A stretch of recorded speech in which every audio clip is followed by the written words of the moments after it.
Vertical டெவல்யூஷன்றது வந்து பார்த்திங்கன்னா நம்ம மாநிலத்தில் நிதி பொறுத்தவரையில் பார்த்திங்கன்னா இன்கம் டேக்ஸ், அதே போல் கார்ப்பரேட் இன்கம் டேக்ஸ், அதே போல் வந்து கஸ்டம்ஸ் டியூட்டி, இதெல்லாம் வந்து நம்ம தமிழ்நாட்டில் அது ஒவ்வொரு ஃபெடரல் ஸ்டேட்டு இந்தியான்றது ஒவ்வொரு ஸ்டேட்டில் போகும்போது மத்திய அரசுக்கு வேறு சோர்ஸஸ் இருக்குது, அதிக வந்து நிதியை பெருக்கக்கூடிய அளவுக்கு வழிமுறைகள். ஆனால் மாநில அரசு பொறுத்தவரை குறைச்சல் தான்.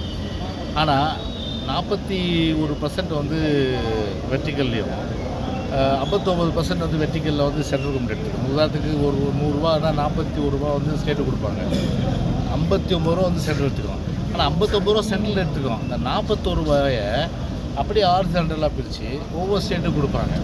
அதில் வந்து உத்தரப்பிரதேசில் 17.5% வரும். இப்போ நமக்கெல்லாம் பார்த்திங்கன்னா கிட்டத்தட்ட வந்து 4.7%.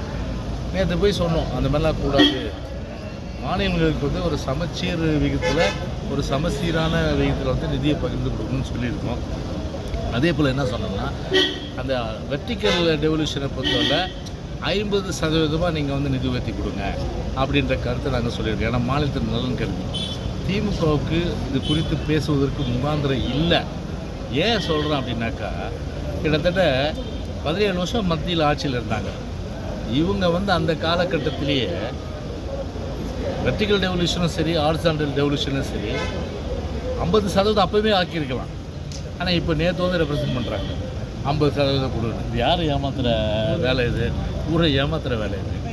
அதனால் எங்களை பொறுத்தவரை திமுக ஆண்டாலும் சரி, தமிழ்நாட்டு மக்கள் நலன் கருதி அது வெர்டிகல் ரெவல்யூஷனை பொறுத்தவரை 50% ஆக்கணும்.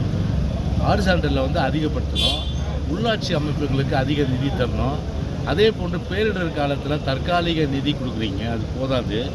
நிரந்தரமாக அவங்கள வந்து மறுகுடியமைப்பு, சீரமைப்பு, அவங்களுக்கு மறுவாழ்வு எல்லா விஷயங்களையும் கவனம் செலுத்தணும். அப்புறம் வந்து மருத்துவத்துறைக்கு முக்கியத்துவம் கொடுக்கணும். இந்த மாதிரி பல்வேறு கோரிக்கைகள்லாம் நேற்று வந்து வச்சுருக்கோம்.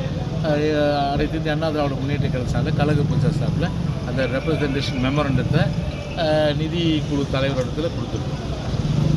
கூட்டணி அது ஏற்கனவே பொதுச் செயலாளர் சொல்லிட்டாரு.